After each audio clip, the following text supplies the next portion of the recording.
लक्ष्मीपुर गांव का मुखिया बाजार में बैठा हुआ था कि तभी वहां पर जमींदार एक शहरी व्यक्ति के साथ आ पहुंचा।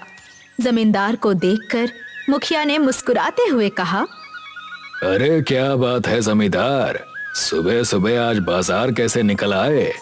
और तुम्हारे साथ ये शहरी व्यक्ति कौन है? मुखिया जी, इसका नाम आर्यन है। मैं इसे आपसे मिलवाने के लिए लाया हूँ। मैं कुछ समझा नहीं जमींदार, साफ साफ बोलो बात क्या है? देखिए मुखिया जी, हमारा गांव अब वीआईपी एरिया में आने लगा है। आर्यन शहर का एक बहुत बड़ा बिजनेसमैन है। वो हमारे गांव में एयरपोर्ट बनवाना चाहता है। आप तो जानते ही हैं कि अगर हमारे गांव में एयरपोर्ट बन गया तो फिर हमारे गांव का नाम पूरे विश्व में प्रसिद्ध हो जाएगा। जमींदार सही कह रहे हैं मुखिया जी, और मुझे इसके लिए एक पेपर पर सारे गांव वालों के साइन चाहिए, और ये काम तो आप ही करवा सकते हैं। मुखिया गहरी सोच में डूब जाता है। तुम जानते हो जमींदार कि मैं कोई भी काम राजेश की सलाह के बगैर नहीं करता। आखिरकार राजेश और उसकी पत्नी सुधा इस पूरे गांव में सबसे ज्यादा पढ़े लिखे हैं। ठीक है, फिर मैं और आर्यन कल आपसे मिलने फिर आएंगे। इतना कहकर जमींदार आर्यन के साथ चला गया। मुखिया सीधे राजेश के घर पर चला गया। अरे मुखिया जी, आप सब कुछ ठीक तो है? मुखिया ने सारी घटना राजेश को बताई। मुखिया जी, इसका नाम आर्यन है। मैं इसे आपसे मिलवाने के लिए लाया हूँ। मैं कुछ समझा नहीं जमींदार, साफ साफ बोलो बात क्या है? देखिए मुखिया जी, हमारा गांव अब वीआईपी एरिया में आने लगा है। आर्यन शहर का एक बहुत बड़ा बिजनेसमैन है। वो हमारे गांव में एयरपोर्ट बनवाना चाहता है।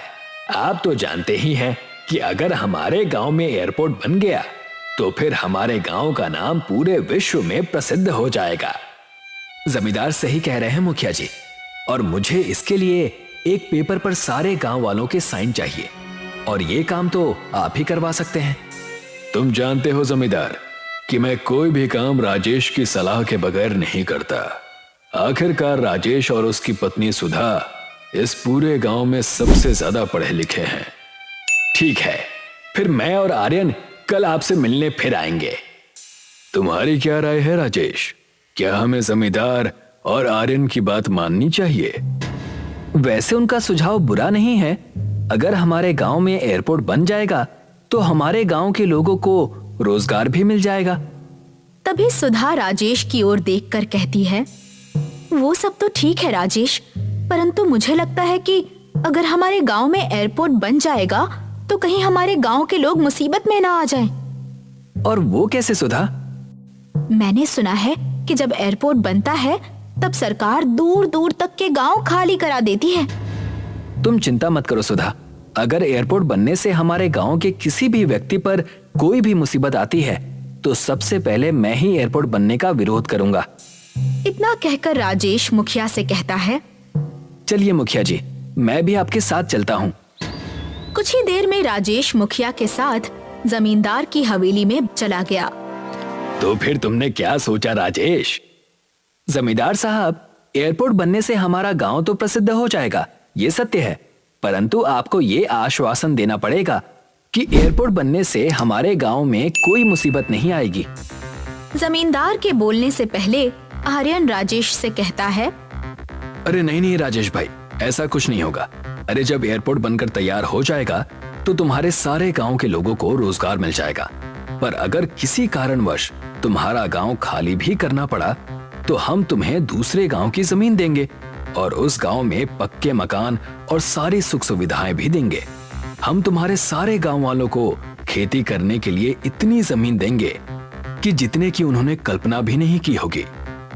ये सुनकर राजेश और मुखिया खुश हो गए। अगर ऐसी बात है तो फिर ठीक है। तो फिर देर मत कीजिए मुखिया जी, ये कागज लीजिए और सारे गांव वालों का अंगूठा लगवाकर हमें दे दीजिए। मुखिया कागज लेकर राजेश के साथ जमींदार की हवेली से निकल गया और सारे गांव वालों का अंगूठा लगवाकर जमींदार को पकड़ाता हुआ बोला, सारे गांव वालों ने मुझ पर विश्वास करके इस कागज पर अंगूठा लगा दिया है। अब आप आराम से सो जाइए। जमींदार साहब, मैंने आप पर भरोसा करके सारे गांव वालों को अंगूठा लगाने के लिए मनाया है। बस मेरे भरोसे को तोड़िएगा मत। कैसी बातें करते हो राजेश? अरे मैंने और आर्यन ने जो वादा किया है उसे पूरा किया जाएगा। जमींदार की बात सुनकर राजेश मुस्कुराता हुआ मुखिया के साथ जमींदार की हवेली से बाहर निकल आया। मुखिया और राजेश कुछ ही दूर चले थे कि तभी एक ट्रक राजेश को टक्कर मारता हुआ वहां से चला गया। अरे नहीं, ये कैसा अनर्थ हो गया।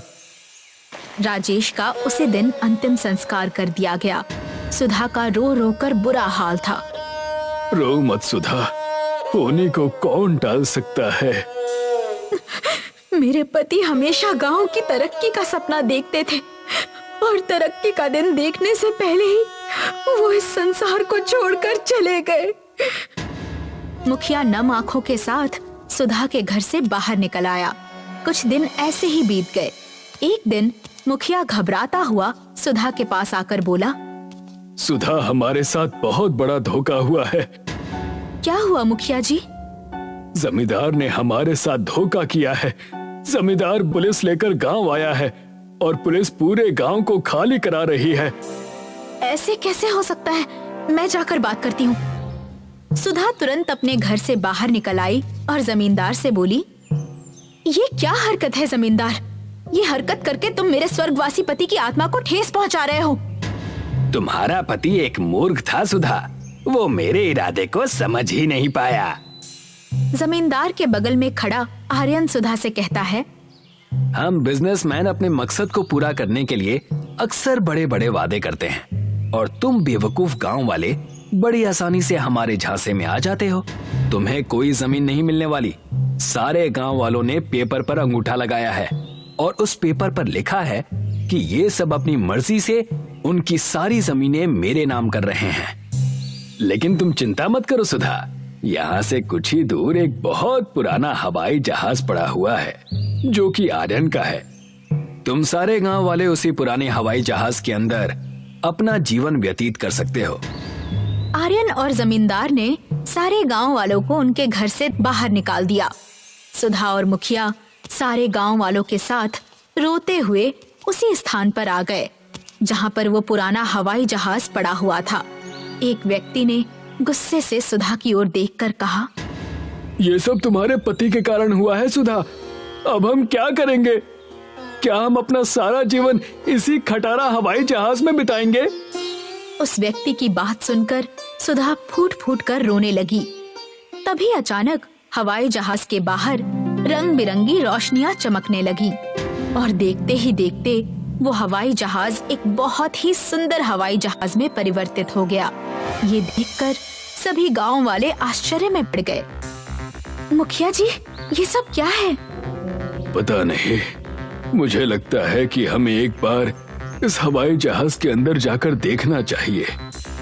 सुधा और मुखिया हवाई जहाज के अंदर घुस गए, मगर अंदर का दृश्य देखकर उनकी आंखें आश्चर्य से फटी की फटी रह गईं। उस हवाई जहाज के अंदर बहुत ही खूबसूरत और सुंदर घर बने हुए थे और वहाँ पर खेती की काफी सारी जमीन भी मौजूद थी। सच तो ये था कि उस हवाई जहाज के अंदर एक पूरा गांव आबाद था। ये देखकर मुखिया हवाई जहाज के बाहर आकर चीखता हुआ गांव वालों से कहता है, गांव वालों, तुम सब जल्दी से हवाई जहाज के अंदर आ जाओ। अंदर तो पूरा गांव है। मुखिया की बात सुनकर सारे गांव वाले हवाई जहाज के अंदर आ गए। एक व्यक्ति खुशी से चिल्लाते हुए मुखिया से कहता है, मुखिया जी, इस हवाई जहाज के अंदर तो हमारी गांव से भी अच्छे और सुंदर मकान बने हुए हैं और इसके अंदर जो गांव स्थित है उसकी जमीन तो हमारे गांव की जमीन से भी ज्यादा उपजाऊ है। ऐसा लगता है मानो हवाई जहाज के अंदर कोई दूसरा ही संसार बसा हो। तुम सही कह रहे हो। आज से हम सब अपना जीवन इसी हवाई जहाज के अंदर बने गांव में ही व्यतीत करेंगे। सारे गांव वाले उसी दिन से हवाई जहाज के अंदर स्थित जादुई गांव में अपना जीवन व्यतीत करने लगे। एक दिन सुधा उस गांव में टहल रही थी कि तभी उसकी नजर एक जेल पर पड़ी।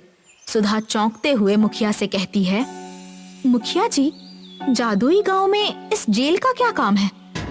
अगर यहाँ पर जेल है सुधा, तो इसका कोई तो काम जरूर होगा। समय आने पर इसका भी पता चल जाएगा। इधर एक दिन जमींदार आर्यन से कहता है, समझ में नहीं आ रहा आर्यन कि वो पर पड़ी। सुधा चौंकते हुए मुखिया से कहती है, मुखिया जी, जादुई गांव में इस जेल का क्या काम है? अगर यहाँ पर जेल है सुधा, तो इसका कोई तो काम जरूर होगा। समय आने पर इसका भी पता चल जाएगा। इधर एक दिन जमींदार आर्यन से कहता है, समझ में नहीं आ रहा आर्यन कि वो सारे गांव वाले कहाँ चले गए। अरे फिर रहे होंगे कहीं, हमें इससे क्या। नहीं आर्यन, हमें उन पर नजर रखनी होगी। आजकल प्रेस मीडिया का दौर है। तुम सुधा को नहीं जानते, वो पढ़ी लिखी है। कहीं ऐसा ना हो कि वो उन सारे गांव वालों को लेकर प्रेस में चली जाए। मैंने उन सारे गांव वालों को वहीं जाते हुए देखा था जहां पर मेरा खंडहर हो चुका हवाई जहाज पड़ा हुआ है। चलिए चलकर देखते हैं। कुछ ही देर में आर्यन और जमींदार उस स्थान पर आ गए। ये मैं क्या देख रहा हूँ जमींदार? ये मेरा हवाई जहाज तो नहीं है। ये तो बहुत ही सुंदर हवाई जहाज है। इसी बात ने तो मुझे भी आश्चर्य में डाल दिया है। चलो अंदर चलकर देखते हैं। जमींदार और आर्यन जैसे ही उस हवाई जहाज के अंदर गए तो सामने एक दृश्य देखकर उनकी आंखें आश्चर्य से फैल गईं। ये कैसे हो सकता है? इसके अंदर तो पूरा गांव मौजूद है। तभी वहाँ पर सुधा और मुखिया पहुँच गए। तुम दोनों यहाँ क्या कर रहे हो? मुखिया ने इतना कहा ही था कि तभी रंग बिरंगी किरणों के साथ वहाँ पर राजेश प्रकट हो गया। ये देखकर सुधा चौंकते हुए कहती है, राजेश, तुम तो मर चुके हो।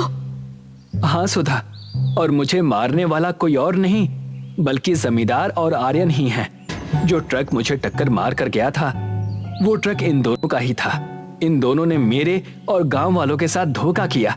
इसीलिए जब तुम सब लोग इस पुराने हवाई जहाज के बाहर खड़े होकर रो रहे थे, तब मुझसे तुम सबका दुख देखा नहीं गया और मैंने भगवान से प्रार्थना की, और भगवान ने इस हवाई जहाज के अंदर ही तुम सबके लिए एक जादुई गांव बना दिया। तुम जानती हो इस जादुई गांव में जेल किसके लिए थी? किसके लिए? इन दोनों के लिए। अब ये जीवन भर इसी जादुई गांव की जेल में रहेंगे, भूखे प्यासे, ताकि ये बाहर की दुनिया में किसी को भी मूर्ख ना बना पाए। राजेश ने इतना कहा ही था कि तभी जमींदार और आर्यन ने स्वयं को जादुई गांव के अंदर बनी हुई जेल में पाया और राजेश रंग बिरंगी किरणों के साथ गायब हो गया। जमींदार और आर्यन ने फिर अपना सारा जीवन जादुई हवाई जहाज के अंदर मौजूद जेल में ही बिताया। पारमपुरी नाम का एक गांव था जहां पर मंजोत अपनी पत्नी ऋचा के साथ रहता था। मंजोत गांव में लकड़ी काटकर लोगों के घर बनाता था और मरम्मत भी किया करता था। मंजोत दिल का साफ इंसान था। सारे गांव वाले उसे अच्छा मानते थे।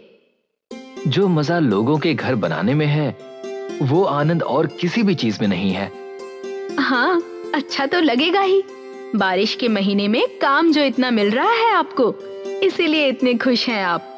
हाँ हाँ, काम मिल रहा है तो क्या, लोगों के घरों को बारिश से बचाना काम है मेरा। तुम ही लोगों का अच्छा करते रहते हो, मगर गांव वाले तो जरा भी अच्छे नहीं हैं। आए दिन चोरी की खबरें, जमींदारनी का प्रधान से जलना, एक दूसरे से ईर्ष्या रखना, लोगों के पीठ पीछे बुराइयां करना, यही सब चलता रहता है गांव में।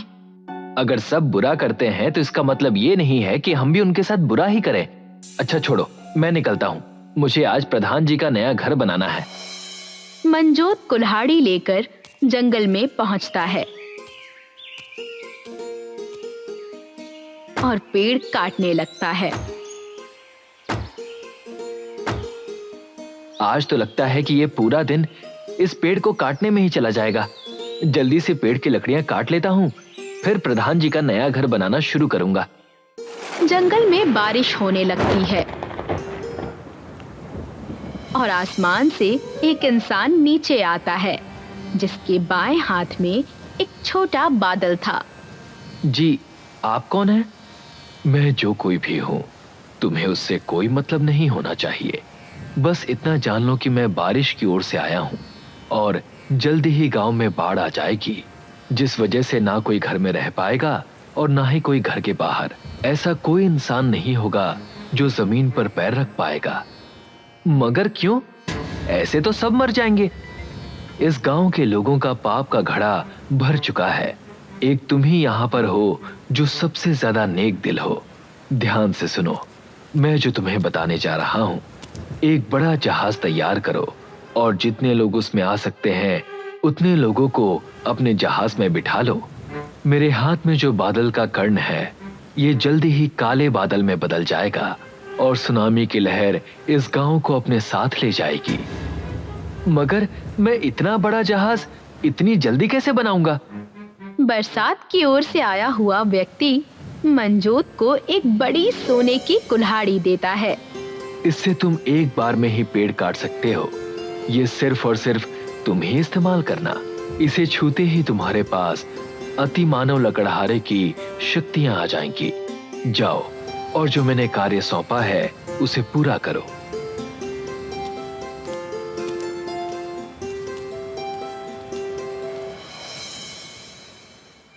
मंजोत प्रधान को जाकर सारी बातें बता देता है। अगर ऐसा है तो तुम जहाज बनाना शुरू कर दो। मैं सारे गांव वालों को इकट्ठा करता हूँ और उन्हें ये खबर सुनाता हूँ। बारिश रुकने का नाम ही नहीं ले रही थी। मंजोत जंगल में जाता है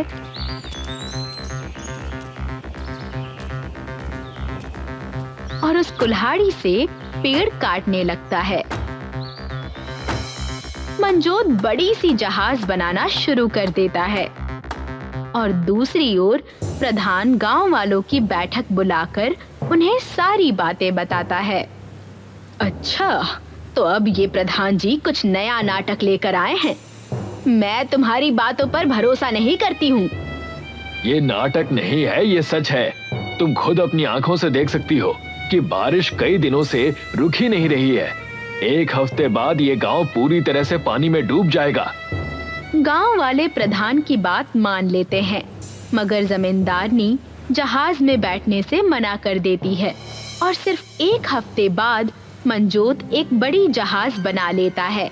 जमींदारनी को छोड़ प्रधान और गांव के लोग जहाज में चढ़ जाते हैं। गांव में सन्नाटा सा छा जाता है। फिर एक बड़ी लहर गांव में प्रवेश करती है।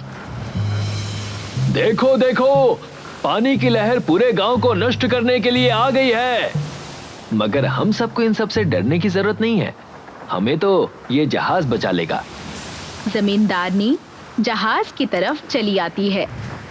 अरे रुको, रुको मेरे लिए, मुझे छोड़कर कहाँ जा रहे हो? मंजोत जमींदारनी को भी जहाज में ले लेता है और सुनामी पूरे गांव को अपने अंदर समेट लेती है। बाल बाल बच गई मैं। जमींदारनी जहाज को देखती है और स्थिर रह जाती है। ओह, ये कितनी बड़ी जहाज है, मगर यहाँ पर इतनी सारी लकड़ियां क्यों रखी हुई हैं? मंजोत गांव वालों से कहता है। गांव वालों, ध्यान से सुनो। इन लकड़ियों को मैंने आप लोगों के लिए जमा किया है। मेरे पास इतना समय नहीं था कि मैं जहाज में आप लोगों के लिए घर बना सकूं। वाह मंजोत, तुम ना होते तो हमारा क्या होता। सबके घर समानता से बनाए जाएंगे। घर में रहने वाले परिवार के हिसाब से घर को बनाया जाएगा। जी, अगर घर में कम सदस्य रहते हैं तो उनके लिए एक छोटा घर बनाया जाएगा और अगर ज्यादा लोग रहते हैं तो बड़ा घर बनाया जाएगा। बिल्कुल नहीं, मुझे ज्यादा जमीनें इस जहाज में चाहिए। गांव में मेरे जमीन ज्यादा थे। चुप रहो, ये गांव नहीं है जहां जो चाहो वो करो। किस हक से तुम बड़ा घर मांग रही हो? मंजोत ने जैसा कहा है वैसा ही होगा। हाँ हाँ, अभी तुम जमींदारनी नहीं हो, एक आम इंसान हो हमारी तरह। सब अपना अपना घर बनाने लगते हैं और जमींदारनी असलियत को पचा नहीं पाती है।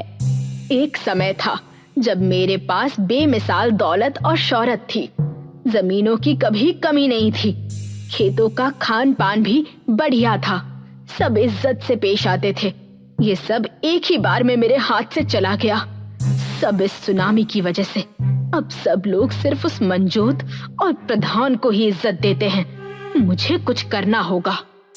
तभी जमींदारनी का पुराना कर्मचारी वीरू उसके पास आता है। आओ वीरू आओ, क्या हुआ? जब से जहाज में आए तब से मिलने नहीं आए, काम वगैरह नहीं करना है क्या? चल बता, ये मनजोत के कुल्हाड़ी का क्या चक्कर है? जी, मनजोत के पास कुल्हाड़ी है तो उसके पास अति मानव की शक्तियां आ जाती हैं।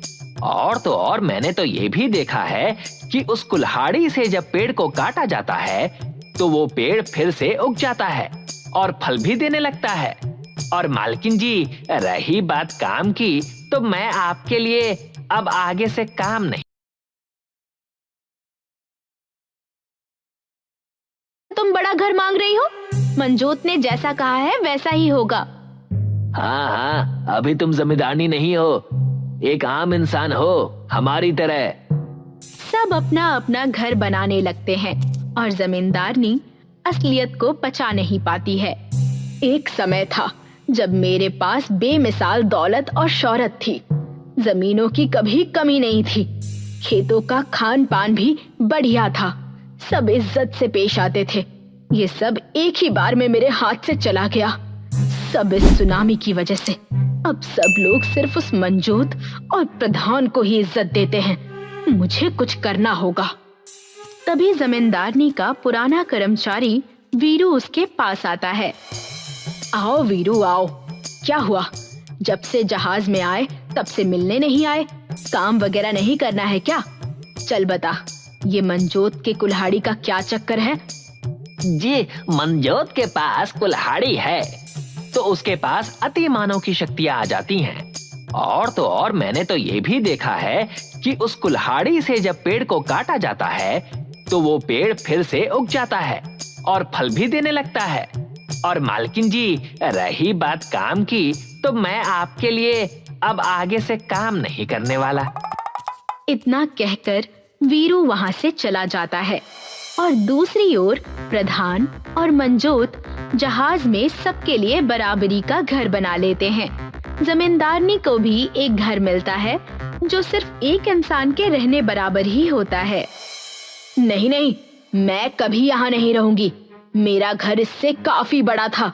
इस घर में सिर्फ एक ही इंसान रह सकता है, मुझे सब वापस लेना होगा। मैं उस मनजोत से सब छीन लूंगी। मनजोत और प्रधान जहाज पर बची लकड़ी को काट रहे थे। तभी जमींदारनी हाथ में लड्डू लेकर वहां पहुंचती है। प्रधान और मनजोत, आप लोगों का बहुत बहुत शुक्रिया, गांव वाले और मेरी मदद करने के लिए। मुझे नया घर देने के लिए भी शुक्रिया। ये लीजिए, मैं आप लोगों के लिए लड्डू लेकर आई हूँ, लीजिए खाइए ना। वाह, आज इस जहाज के गांव में नया चांद कैसे खिल गया। बहुत खुश लग रही हो जमींदारनी। हाँ हाँ, हम भी खुश हैं। अगर आप खुश हैं तो लाइए, दीजिए लड्डू। प्रधान और मनजोत लड्डू खा लेते हैं। खा के थोड़ी ही देर में वो दोनों नीचे गिर जाते हैं और गहरी नींद में सो जाते हैं। और जमींदारनी मनजोत की कुल्हाड़ी को चुरा लेती है और अपने घर के पास आ जाती है। अब आएगा मजा, मैं अपना घर इस जहाज में सबसे बड़ा बनाऊंगी। फिर से एक बार मेरा डंका बजेगा, गांव में एक बार फिर लोग मेरी इज्जत करेंगे और मेरे नीचे काम करेंगे। जमींदारनी कुल्हाड़ी लेती है। ये कुल्हाड़ी तो काफी शक्तिशाली है, इसे पकड़कर मानो मुझ में अलग सा बल आ गया हो। अब आएगा मजा, जब मैं दूसरों के घर भी इस कुल्हाड़ी के दम से लूटने लगूंगी। जमींदारनी आजू बाजू के सारे घर तोड़ देती है और उनके घर की लकड़ियों से खुद का एक महल बनाना शुरू कर देती है। दूसरी ओर मनजोत और प्रधान जब होश में आते हैं, गांव का तब तक काया ही पलट जाता है। जहाज में जमींदारनी का महल बन जाता है। प्रधान और मनजोत जमींदारनी से मिलते हैं।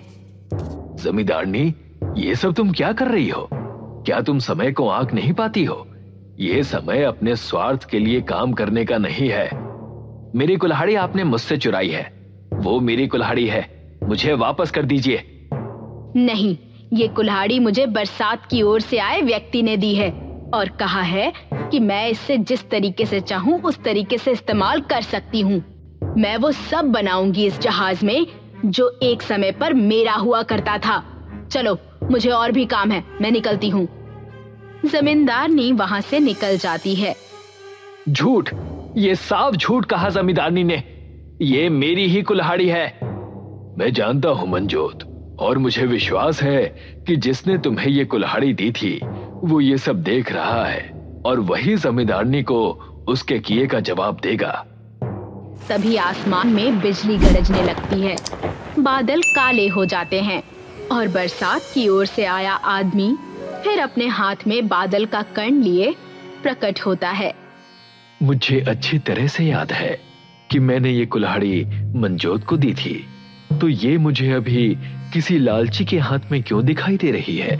भीग गया सारा गांव, मगर फिर भी तुम एक बात ना समझी।